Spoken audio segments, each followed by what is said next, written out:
We are here and we are strong. Let's be counted as we move on. Make a difference, change lives as we tell our different stories. We are capable, beautiful. We are born to do great things. We're unstoppable, incredible, 'cause we're differently abled, differently. Welcome to the premier show in Kenya on disability issues, where we get to celebrate the achievements within our diverse disability community. I am Jane Theuri. Let's get started. 'Cause we're differently abled, differently. Maternal health advocacy and inclusion for mothers who are deaf is crucial as they navigate communication barrier. Take a look. Talking Hands, Listening Eyes, otherwise known as TLEP, organized a baby shower for deaf mothers. We wanted to celebrate our deaf mothers. Rarely do we do this because we find in the hearing world, we always say we have two cultures. Either you are hearing in the hearing world or in the deaf world. In the deaf world, because of communication barriers and many other logistics, that they are not as celebrated as much.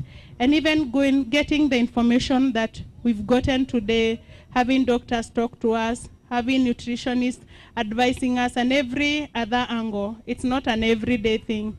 Because for a deaf person to access these services, they must have either an interpreter or have somebody who understands them. TLEP is an organization that is passionate about maternal and mental health of deaf women. It was formed in 2020 to address the challenges posed by COVID-19 on mental health of deaf nursing moms. Just before I gave birth to my little baby, I had carried a pregnancy, which I lost in a very mysterious way. I had double loss. I lost my dad, and through that I lost the pregnancy out of shock. That's when I realized the journey that deaf mothers go through. And the most of the deaf mothers or deaf people, friends who would come to see me, they were coming to comfort me because of the loss of my dad. Little did they know that I was also going through a pregnancy loss. And when I opened up to them and told them what I was going through, they were like, oh, it's normal. They were counting, very many of them have lost pregnancies. And then I realized this is something that has never been dealt with from the loss. And then now, after that, I carried another pregnancy, which after I gave birth, I went through postpartum depression.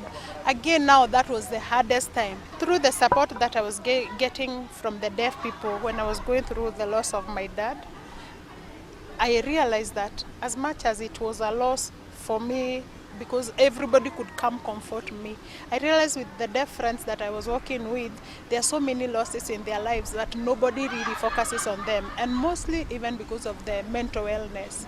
And that's how Talking Hands was born. The event captured a number of activities, among them counseling sessions. When we talk of counseling, we talk about confidentiality. When it comes to the differently abled and especially the deaf community, you realize that you cannot totally have confidentiality, because if I don't understand their language, I might need a third party. So that challenge exists. But then it is easy because I will always get a person who is going to interpret for them, who is also a counselor. So confidentiality again is assured. We ought to practice inclusion and advocacy at all levels with regards to maternal health. This is according to Dr. Washira Murage of Savannah Hospital. I've never seen such an event where you have showering for mothers, who are pregnant and they are deaf. We are used to mothers talking and shouting and all, but this is a very, very special event for very special group of moms, the ones that are deaf, the ones that do not talk, the ones that do not hear. So to us, it's a very, very special event to accommodate them, to invite them, to even host them. We give them knowledge in special ways, using language signs, and for them to feel at home, just like their counterparts. The maternal mortality in this country kind of looks like it's rising, and it's really scaring us. So in terms of advocacy, in terms of knowledge sharing, it is very important for us as Savannah Hospital, and especially myself as a gynecologist, to be able to impact knowledge on these moms who sometimes are neglected. On top of the regular clients, we also have that inclusivity where we remember even the special moms, moms that are gifted differently. Let the hospitals remember that you can have this special group of moms who do not hear, who are not able to talk. When they do come, we should have policies put in place that when you have such moms coming into the hospital, how do we treat them? And then to the general public, let us remember these are special moms who need special recognition. We don't see them as that they are disabled. They are not disabled. They are just able differently. Many are the challenges faced by the deaf, and communication barrier is the greatest of them. More so for special moms, as they are not able to express themselves or even get help when they are in need. It takes a lot of patience, especially in the healthcare system, to offer services to a person whom you're not able to communicate directly. First of all, it may be termed as time consuming, because if you don't have an interpreter, this person cannot read this language barrier. And seeking help, language communication has to be there. You have to tell Daktari what you feel like, what you want, so that they're able to assist you. I had separated with my husband, and the weight was too much for me. And when I called Judy for counseling and to help me, and she helped me, we walked through the journey in counseling, and now I'm okay, I'm at peace. I was almost committing suicide that time, but I thank God that she saved my life.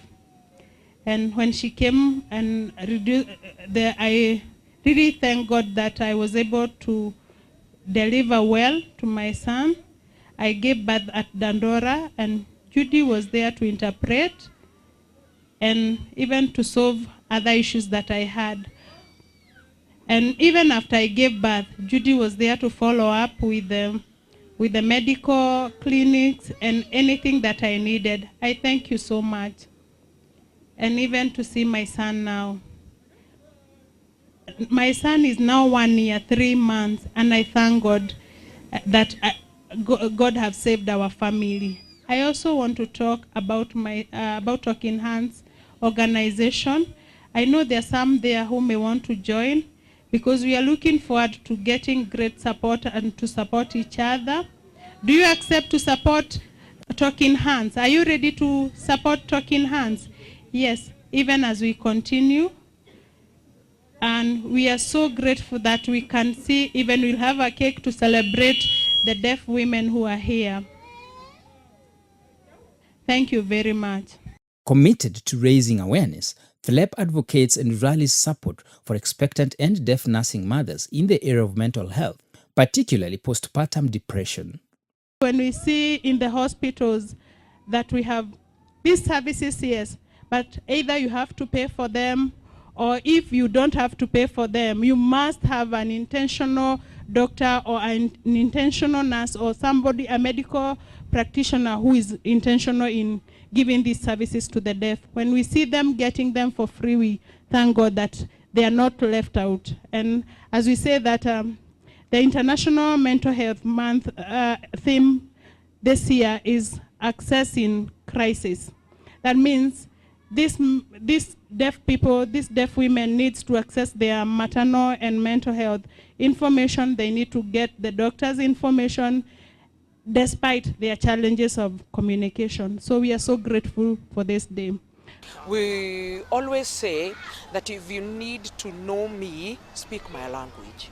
If we don't get as a nation to a point where we accept that we also have a challenge, we who do not understand the people who are deaf also have a challenge, we may not be able to bring them on board and bridge this gap. Everyone should have access to quality, respectful, and impartial maternity care.